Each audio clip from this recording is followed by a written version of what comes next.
Do you remember this ad?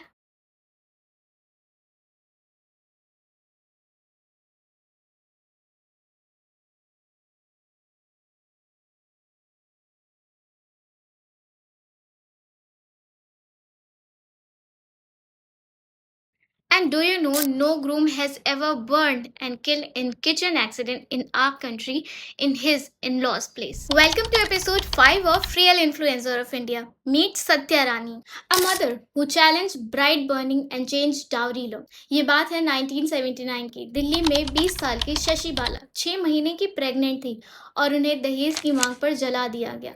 और shocking बात ये थी कि पुलिस ने कहा it was just a kitchen accident, लेकिन उनकी माँ सत्या रानी ने हार नहीं मानी। उन्होंने कहा अगर मेरी बेटी को न्याय नहीं मिला तो मैं लड़ूंगी ताकि किसी और बेटी के साथ ऐसा ना हो। और फिर शुरू हुआ 34 साल का संघर्ष। प्रोटेस्ट हुए, कोर्ट केस किया गया और आवाज उठाई गई।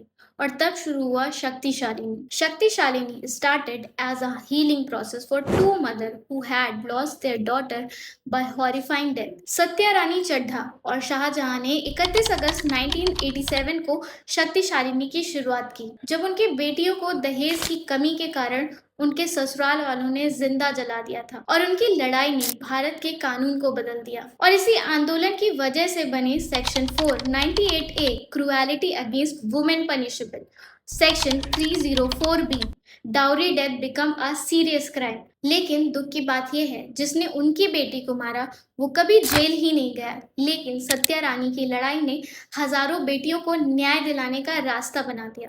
One mother lost her daughter but she change the law for the nation. Justice delayed for one daughter, but justice created for 1,000.